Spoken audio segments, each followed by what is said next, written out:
Imagine you are holding the entire global economy in the palm of your hand. Not a metaphor, not an exaggeration. A narrow ribbon of water barely 21 miles wide at its tightest point, and through it flows roughly 1/5 of all the oil on Earth, every single day, without interruption, without fail. And yet, almost nobody can find it on a map. It has no monument, no plaque, no eternal flame. But without it, the lights go out in Tokyo. Petrol stations run dry in London. Factories in Germany grind to a halt. The American economy shudders. And somewhere, in a boardroom, or a war room, or a palace, someone who controls this narrow passage leans back and smiles, because they know something that most of the world has forgotten. This water doesn't just carry oil, it carries power, it carries history. It carries the ambitions of empires that rose and fell along its shores thousands of years before the first oil well was ever drilled. And here is the question that almost nobody asks. What if the most dangerous place on Earth isn't a battlefield? What if it's a body of water so small, so unremarkable on a globe, that you could cover it with your thumb? What if the fate of civilizations, ancient and modern, was always decided not by armies or kings alone, but by whoever controlled this one, impossibly narrow, irreplaceable passage? This is the story of the Strait of Hormuz, and it is far older, far stranger, and far more dangerous than you think.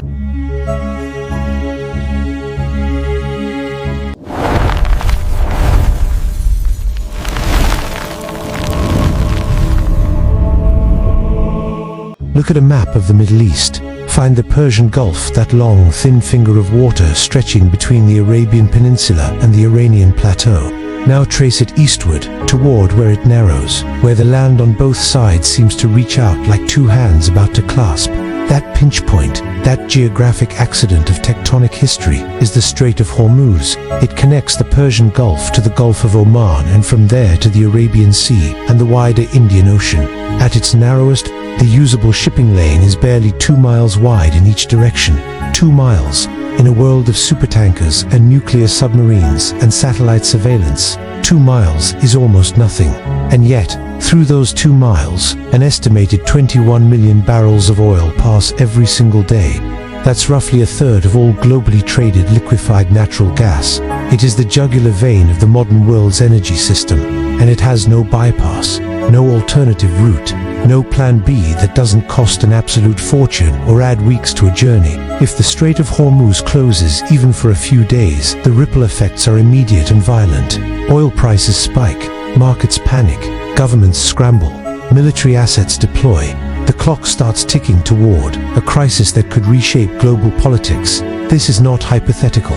It has almost happened more than once. But to understand why the Strait of Hormuz is so explosive today, you have to go back much further than the oil age. You have to go back to when this passage was not about petroleum, but about something even older: the will to dominate, the hunger to connect, and the ancient understanding that whoever controls the sea lanes controls the world. The story of the Strait of Hormuz begins not with rigs and tankers, but with incense and spice, with Persian emperors and Arab traders, with a city whose name means passage, and whose rise and fall shaped the entire region for centuries. And it begins, as so many great stories do, with a man who looked at a stretch of water and understood, before almost anyone else, exactly what it was worth. Long before the first drop of oil was ever refined, long before the word petroleum existed in any language, the waters around Hormuz were already famous, already fought over, already understood to be something rare and precious. The name Hormuz itself, and historians have debated this for generations, is most likely derived from Hormes, a Zoroastrian name for the supreme deity, Ahura Mazda in its Persian form, a divine name attached to a very earthly place. That tells you something important about how the people of this region thought about this passage. It wasn't just geography, it was sacred geography. It was a threshold between worlds. The strait sits between what is today's southern Iran on one side and the Musandam Peninsula of Oman and the United Arab Emirates on the other. But thousands of years ago, the political map looked nothing like it does today. These shores were home to a complex, layered world of Persian kingdoms, Arab tribes, seafaring merchants, and ancient empires whose names we barely remember. The earliest human settlements along the strait's shores date back several thousand years, to communities that figured out, with remarkable speed, that this location was uniquely valuable. The Persian Gulf, fed by the Tigris and Euphrates rivers to the north, was one of the great arteries of ancient trade, and the strait was its gateway. From the earliest recorded history of Mesopotamia, the great civilizations of Sumer and Babylon and Akkad, we have evidence of sea trade flowing through these waters. Dilmun, an ancient trading civilization centered around what is now Bahrain, acted as a middleman in a commercial network that linked Mesopotamia to the Indus Valley civilization in what is now Pakistan and India. Copper from Oman, carnelian beads from Gujarat, timber, textiles, teen and grain, all of it moved through these waters, through the bottleneck of the strait, across the Indian Ocean, in wooden dhows that were far more seaworthy than they had any right to be. The men who sailed these routes were extraordinary. They navigated by stars, by wind patterns, by the color and temperature of the water. They understood monsoon seasons with a precision that rivaled any modern meteorologist. And they knew, every single one of them knew, that the strait was the hinge, the point of no return on every journey. The place where you were either in the Gulf or you were out of it. Control the strait, and you taxed everything that moved. You decided who traded with whom. You could enrich your city in a generation. And so the question was never whether someone would try to control the Strait of Hormuz. The question was always, who? For the earliest part of its recorded history, the answer belonged to Persia. The Persian Empire, the Achaemenid Empire, to be precise, was at its height in the 5th century BCE, the largest empire the world had ever seen. It stretched from the Balkans in the west to the Indus River in the east, from the steppes of Central Asia in the north to the deserts of Egypt and Libya in the south. It was a staggering human achievement, held together by roads, bureaucracy, a remarkable degree of religious tolerance for its era, and above all, the sea. Cyrus the Great founded this empire in the 6th century BCE. Darius I expanded it to its maximum extent, and it was Darius who truly understood the strategic and commercial value of the Persian Gulf and the strait that guarded its mouth. Darius commissioned one of the ancient world's great engineering projects, the completion of a canal linking the Nile to the Red Sea, effectively creating a maritime route from Persia to the Mediterranean. He sent naval expeditions down the Indus to the sea. He was thinking about ocean trade routes in a way that was centuries ahead of his time. And central to all of this thinking was the Persian Gulf, the artery that ran through the heart of his empire. Persian ports along the Gulf coastline became hubs of commercial activity. Goods from India and Arabia flowed northward through the strait and into Persian hands, generating enormous wealth that funded palaces, armies, and the administrative machine of empire. The strait was not yet called Hormuz. That name would come later, but its function was already being felt, already being exploited, already being defended. And then came Alexander. In 325 BCE, Alexander the Great completed his conquest of the Persian Empire and turned his attention to the sea. He sent his admiral Nearchus on a remarkable voyage from the mouth of the Indus River through the Arabian Sea and around to the Persian Gulf. Nearchus's fleet navigated the strait, documented its currents and its coastline, and emerged into the Gulf, blazing what Alexander hoped would become a great maritime trade route under Macedonian control. Alexander died in Babylon in 323 BCE before he could realize his maritime ambitions. But what Nearchus documented was invaluable. The Greeks now knew with certainty what the Persians had always known. The strait was the key to the east. After Alexander's death, his empire fragmented. The Seleucids took Persia, the Ptolemies took Egypt, and for the next several centuries, the Strait of Hormuz sat at the edge of competing empires, passing back and forth between different powers. Its importance understood, but its control fiercely contested. It was during this period that a new force began to shape the region, one that would, over the following millennium, become the most important power in the strait's history. The Parthians arrived from the steppes of Central Asia and gradually absorbed the Persian heartland. By the 2nd century BCE, they controlled the eastern shore of the Gulf. They were extraordinary horsemen and fierce warriors, but they also understood trade. Parthian merchants facilitated commerce between Rome in the west and China in the east, along the Silk Road and its maritime extensions, and the Strait of Hormuz sat squarely on those maritime routes. But then, as it so often does in this part of the world, everything changed. Not because of an invasion, not because of a war, but because of a city that would grow, for a time, into one of the most important ports on earth, a city that would give the strait its modern name, a city that began not where you might expect, not on the mainland but on a hot, barren, almost waterless island, chosen not despite its harshness but because of it. By the time the Sasanian Empire rose to replace the Parthians in the 3rd century CE, the Persian Gulf was already a well-established artery of global commerce. The Sasanians, the last great pre-Islamic Persian Empire, were sophisticated administrators and aggressive traders. They maintained naval power in the Gulf, taxed maritime commerce, and understood the strait as both a commercial gateway and a military choke point.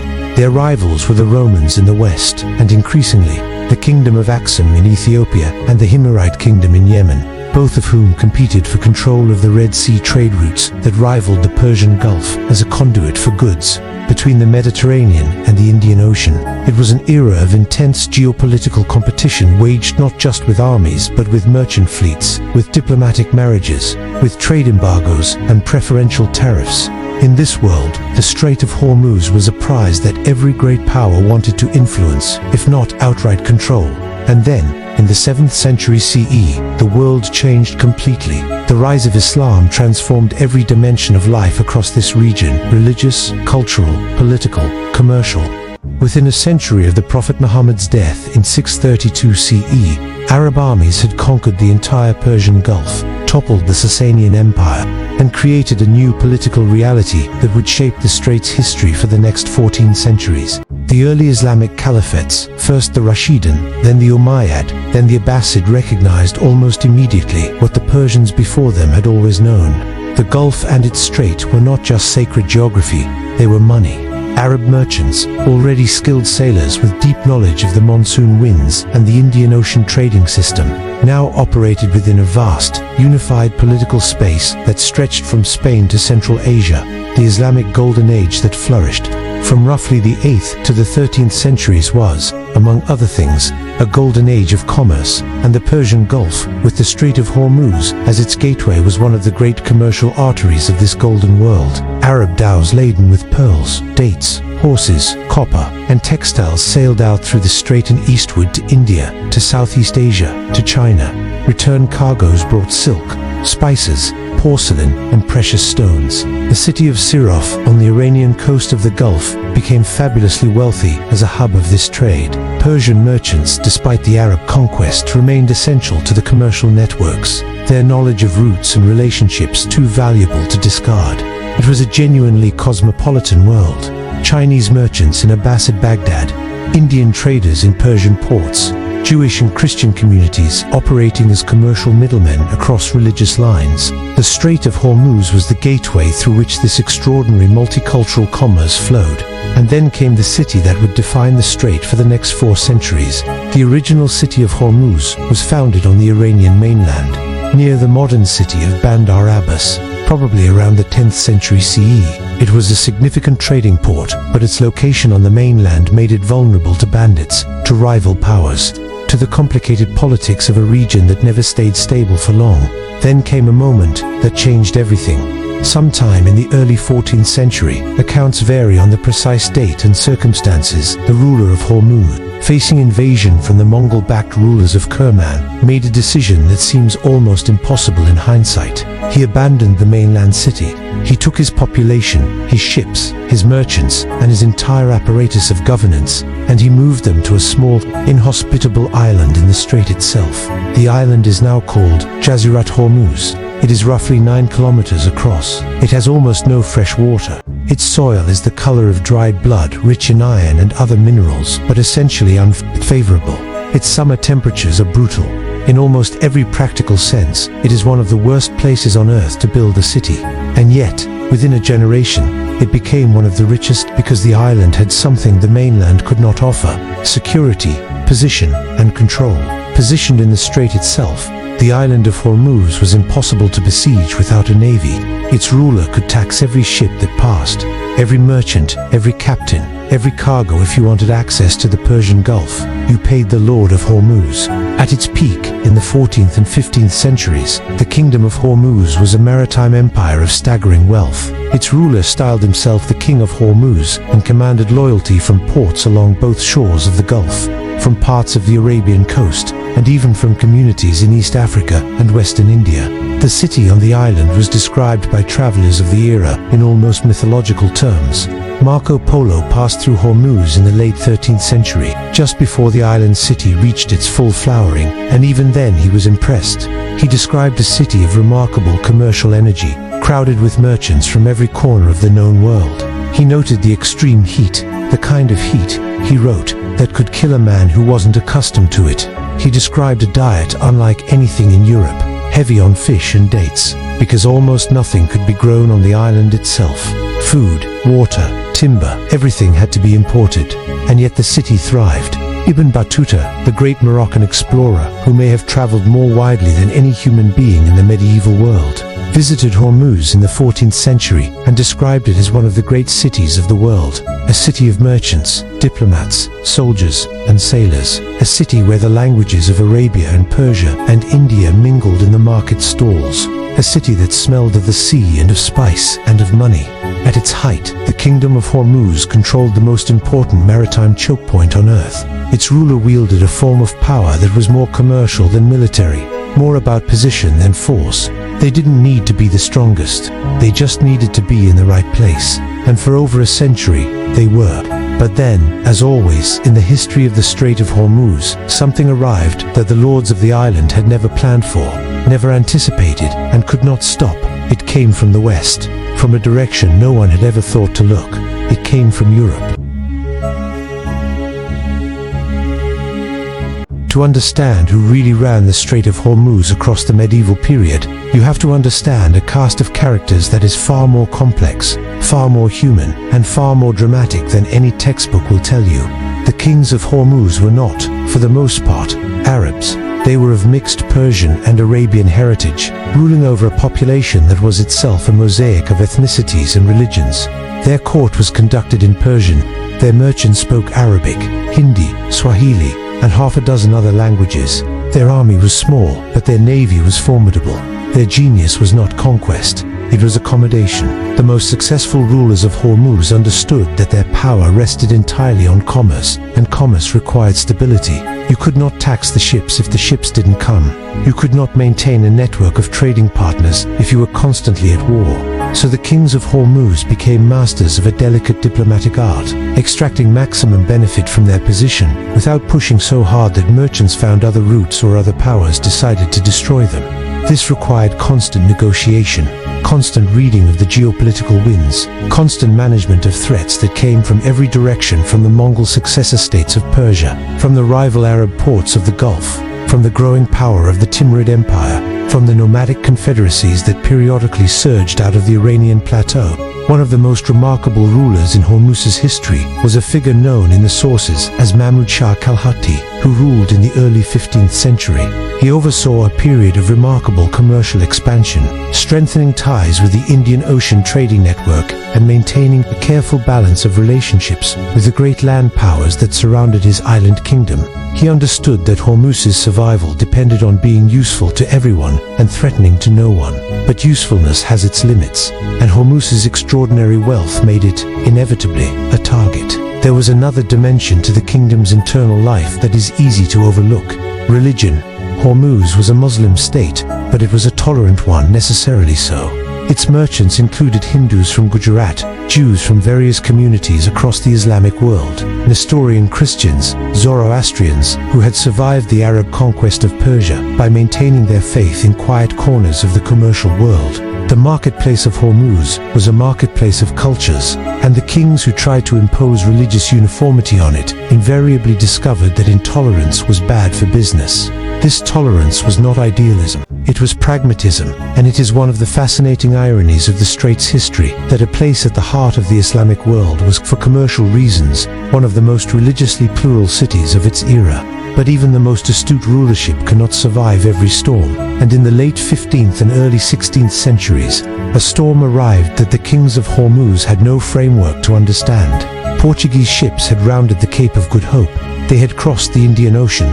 They had disrupted the spice trade, and now they were sailing north into the Arabian Sea, toward the Persian Gulf, toward the Strait of Hormuz, with cannons, lots of cannons. The collision between the medieval maritime kingdom of Hormuz and the early modern imperial power of Portugal is one of the most dramatic confrontations in the history of the strait, and it is worth understanding in detail, because it marks the moment when the strait shifted from being a regional story to a global one. In 1507, the Portuguese admiral Afonso de Albuquerque arrived at Hormuz with a small fleet and an enormous set of demands. He wanted Hormuz to submit to Portuguese authority, to pay tribute, to become, in effect, a vassal state of the Portuguese crown.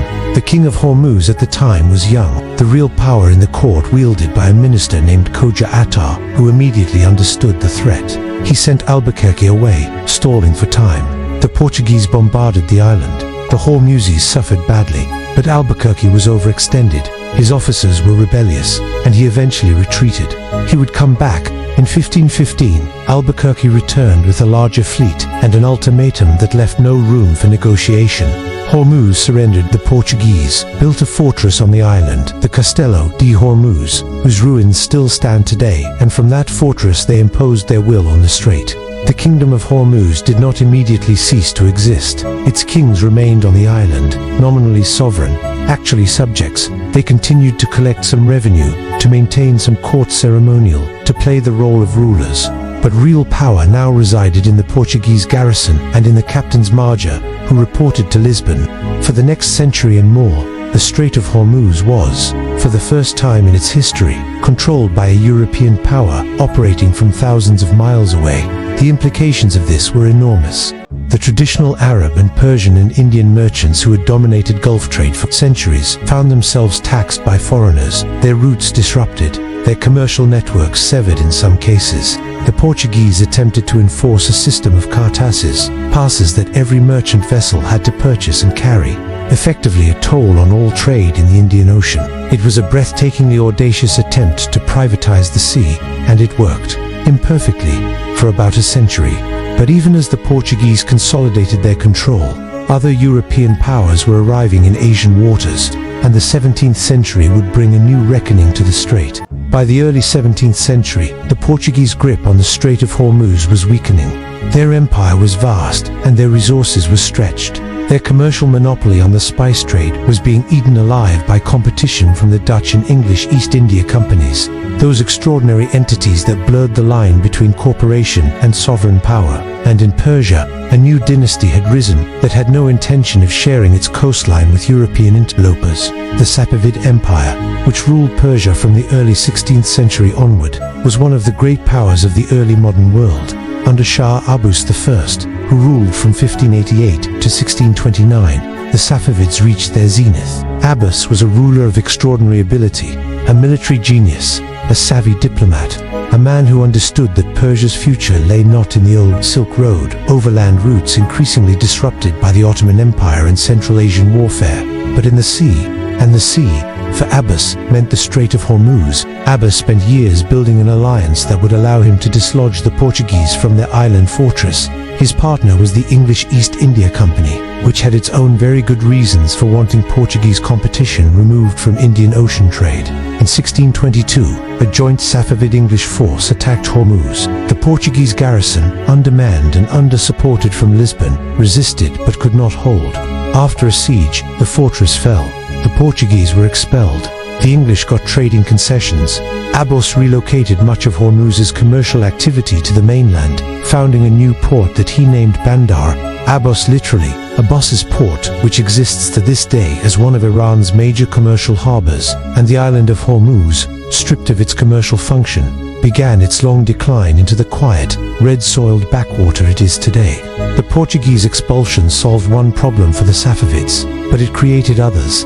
The English, now entrenched in the Gulf with their trading concessions, were not entirely different from the Portuguese in their ambitions. They just pursued those ambitions with sharper commercial calculation and less religious zealotry. Over the following century, the Safavid Empire itself began to fracture. The same combination of forces that destroys most empires, weak successors, palace intrigue, economic strain, external pressure gradually hollowed out Persian power. The Ottomans, the great rival power to the west, probed Safavid borders constantly. Afghan tribes invaded from the east in 1722 and briefly captured Isfahan, the Safavid capital, in a catastrophic humiliation. The strait, through all of this turbulence, continued to function as a trade route. Commerce is remarkably resilient. Merchants adapted to new rulers, new tariff regimes, new political realities, but the strategic clarity that had characterized Persian and Portuguese control of the strait gave way to a period of confused and contested sovereignty. Into this vacuum stepped a power that would, over the 19th and early 20th centuries, come to dominate the entire Persian Gulf in a way that no previous empire had managed. Britain, the British East India Company, and later, the British Crown directly extended their influence into the Gulf with a combination of commercial pressure, naval power, and treaty-making that was elegant in its ruthlessness. They signed agreements with the Arab sheikdoms of the lower Gulf, the rulers of what would eventually become the United Arab Emirates, Bahrain, Qatar, Kuwait, creating a network of protectorates that gave Britain effective control of the Gulf's southern shores, and by extension, the Strait of Hormuz. The official justification for British intervention was the suppression of piracy. And there was piracy in the Gulf. The Qasim Confederation on the Arab coast had been raiding British merchant vessels, but the response was far larger than the problem required. It was, in essence, imperialism wearing the mask of law enforcement. The treaties Britain signed with the Arab rulers, which included provisions against making alliances with other foreign powers without British consent, effectively closed the southern shore of the Gulf to Ottoman, Persian, French, or any other competing influence. The British called the area the Trucial Coast. They called it peace. Their Arab partners called it survival. And the Strait of Hormuz, at the eastern end of this imperial arrangement, sat under the shadow of British naval power. What Britain had not yet fully grasped, what almost no one had yet fully grasped, was what lay beneath the sands of the region it was so carefully controlling. The discovery of oil in Persia in 1908 at Muscat Suleiman, in what is now Khuzestan province, changed everything. Changed what the Persian Gulf was worth, changed what the Strait of Hormuz meant, changed the entire calculus of power in the region. The Anglo-Persian Oil Company, later to become British Petroleum, began extracting and exporting Persian crude almost immediately. The Royal Navy, at Winston Churchill's insistence, converted from coal to oil in the years before the First World War. This was a strategic masterstroke. Oil-powered ships were faster and had greater range than coal-fired ones, but it created a dependency that would define British foreign policy for generations. Now, the strait wasn't just a commercial route, it was a strategic lifeline. British naval supremacy in the Persian Gulf wasn't just about trade, it was about fuel, about the oil that powered the ships and planes and tanks that maintained the empire.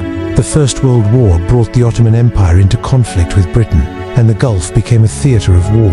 British and Indian forces fought a brutal campaign in Mesopotamia, modern Iraq. That included the humiliating surrender at Kut in 1916 and the eventual capture of Baghdad in 1917. The strait itself remained secure throughout the war, but the wider conflict demonstrated how completely the Gulf's stability was now entangled with global great power politics.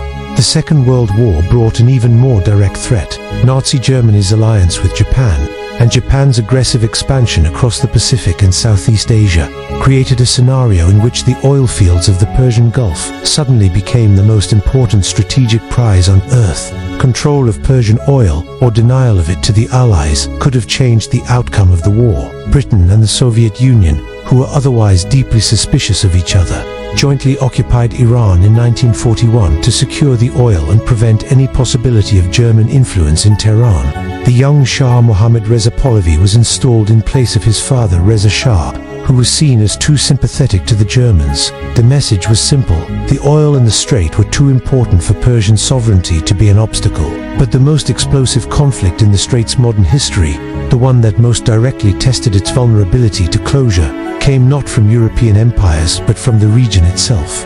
In September 1980, Iraqi forces under Saddam Hussein invaded Iran. The timing was calculated. Iran was in revolutionary chaos. Its military purged of officers associated with the old Pahlavi regime. Its international relationships shattered by the hostage crisis. Its economy in freefall. Saddam expected a quick victory. He expected to seize the oil-rich Khuzestan province, perhaps force a negotiated settlement that would give Iraq dominance in the Gulf. What he got instead was 8 years of industrialized slaughter. The Iran-Iraq War, the longest conventional war of the 20th century, killed somewhere between 500,000 and 1 million people. It involved some of the largest tank battles since the Second World War. It saw the use of chemical weapons by Iraq on a scale not seen since the First World War. It was, by any measure, one of the great catastrophes of the modern era, and it came perilously close to closing the Strait of Hormuz. Beginning in 1984, the conflict entered what became known as the Tanker War. Both Iran and Iraq began attacking oil tankers in the Persian Gulf, Iraq targeting Iranian oil infrastructure and export terminals, Iran attacking tankers carrying oil from Kuwait and Saudi Arabia, both of which were financially supporting Iraq. The results were catastrophic for global shipping.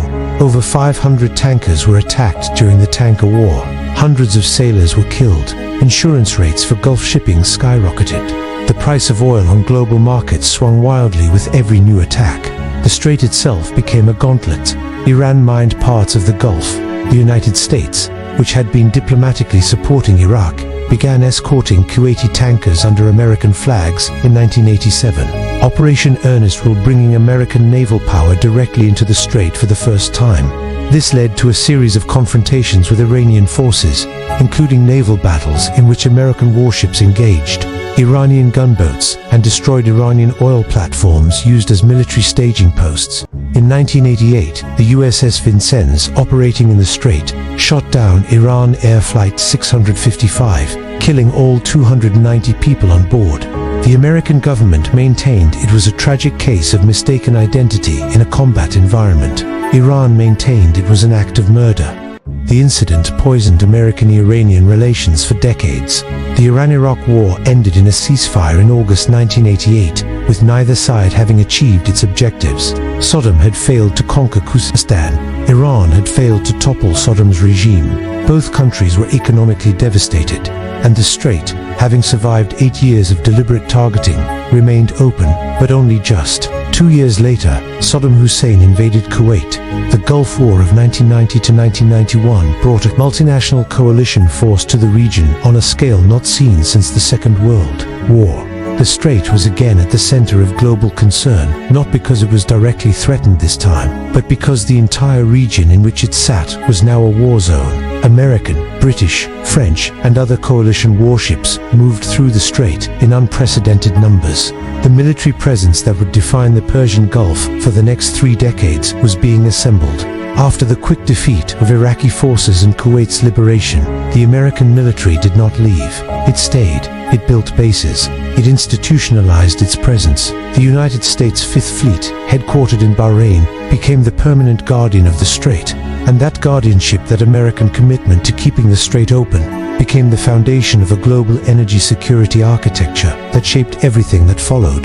But guardianship requires a threat, and the threat, in the form of an increasingly isolated, increasingly defiant, increasingly nuclear ambitious Iran, was never far away. In 2006, as tensions over Iran's nuclear program mounted, Iranian military commanders began making explicit what had always been implicit. If the United States or Israel attacked Iran, Iran would close the Strait of Hormuz. It would mine the waters. It would use its Revolutionary Guard, naval forces, fast attack boats, anti-ship missiles, shore-based artillery to make the strait impassable. The threat was credible, and it was received with horror in every oil-importing economy on Earth.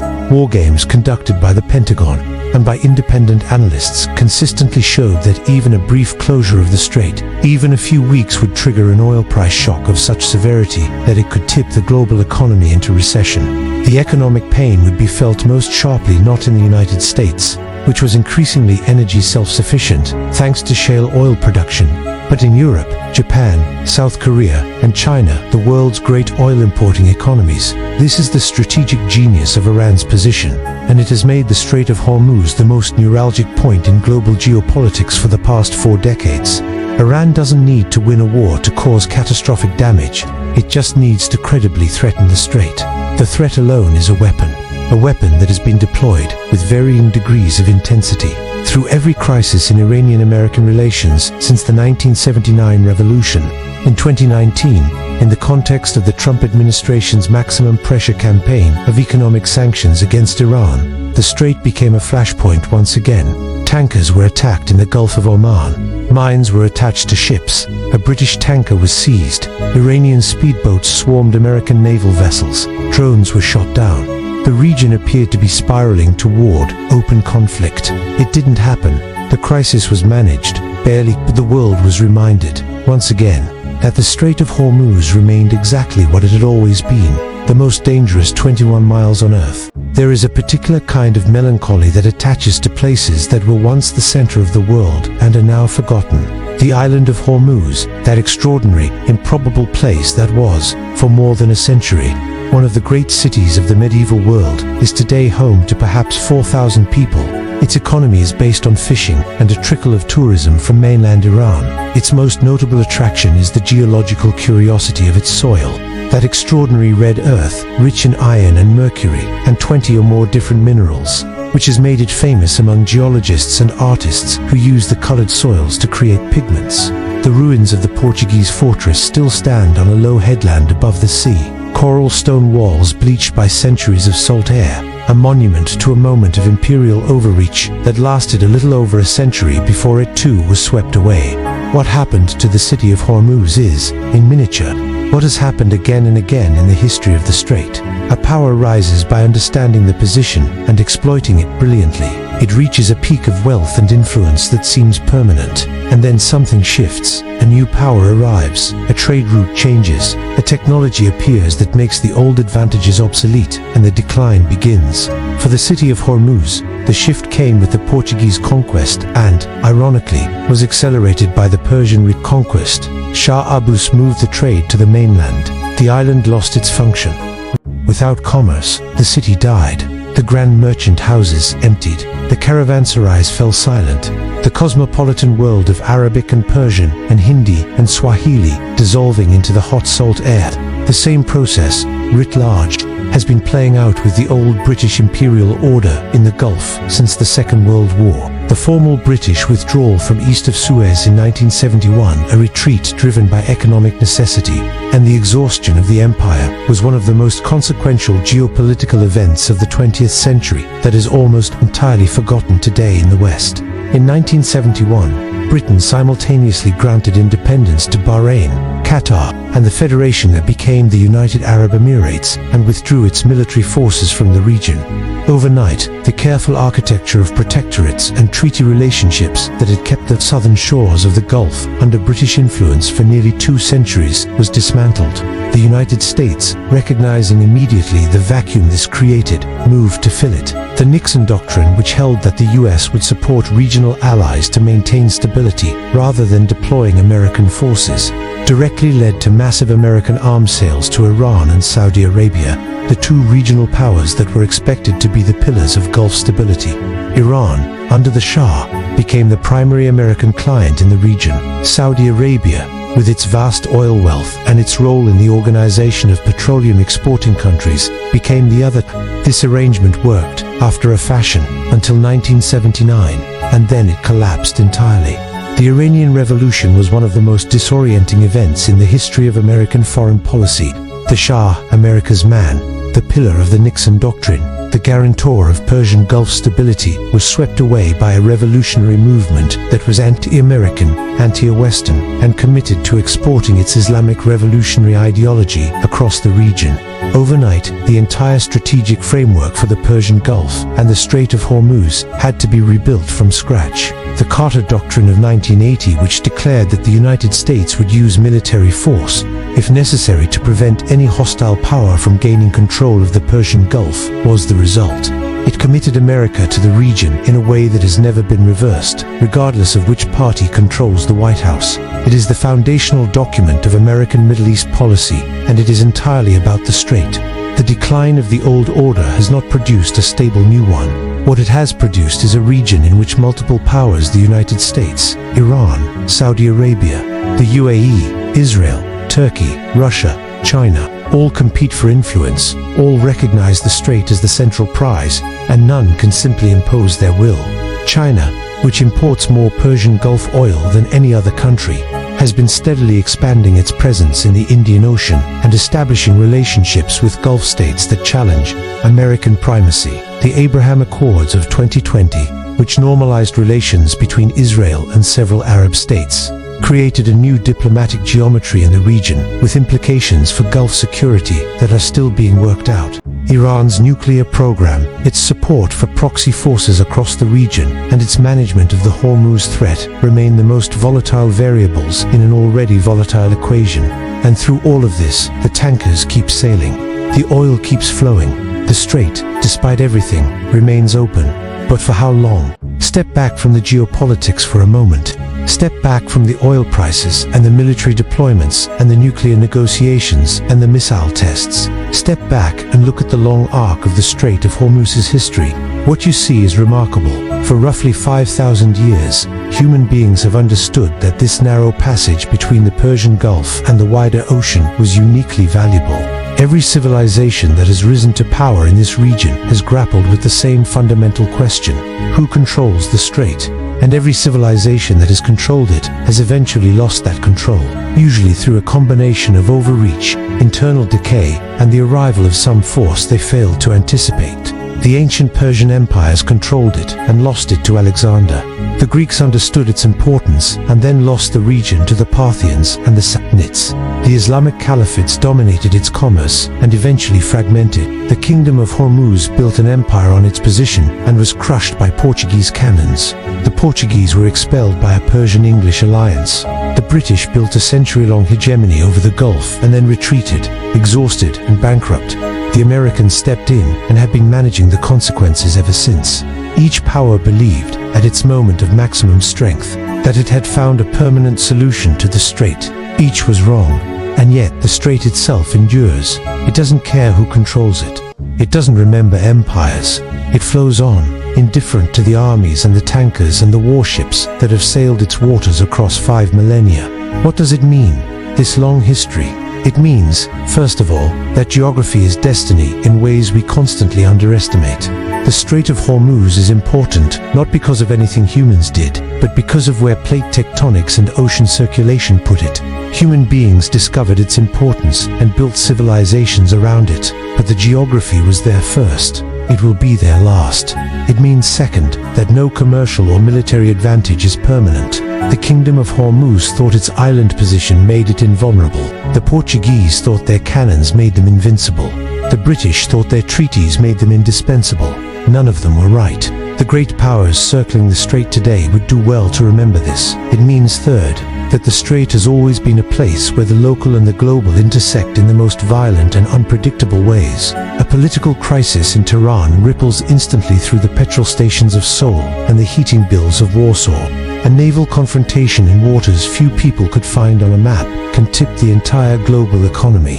The Strait of Hormuz is a reminder, a permanent, unavoidable reminder that we live in a world where nothing is truly local anymore, and perhaps never was. And it means, finally, that the story is not over. We are living through one of the most dramatic energy transitions in human history.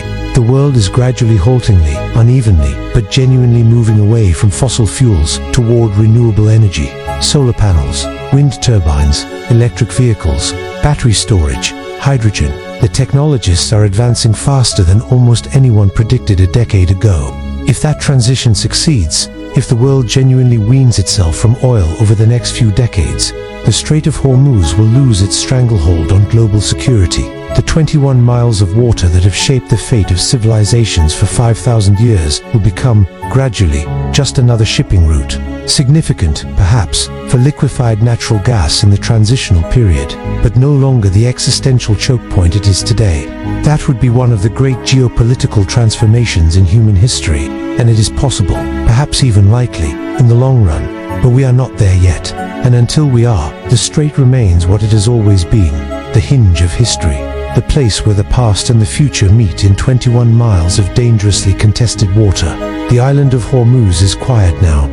A few fishermen mend their nets in the shadow of the Portuguese fortress. The colored sands glow red and yellow in the afternoon light. The water is blue and impossibly clear.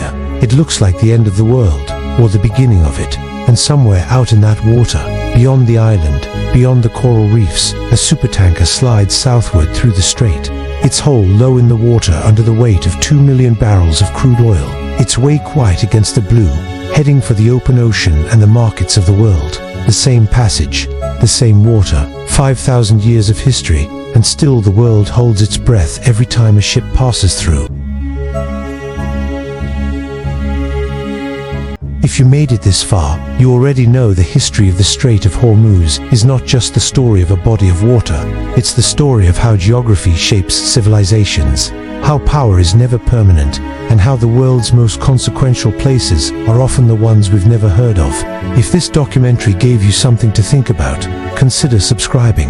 There are dozens of stories like this one, places and moments and forgotten empires that shaped the world we live in, waiting to be told the way they deserve to be told. Drop a comment below. Tell us what surprised you most about the Strait's history. Tell us what you want to see next. We read every single one. And if you have a suggestion for the next deep dive, a civilization, a conflict, a geographic mystery, a forgotten empire, put it in the comments. The best suggestions become the next documentary. History is still happening, and there is always more to explore.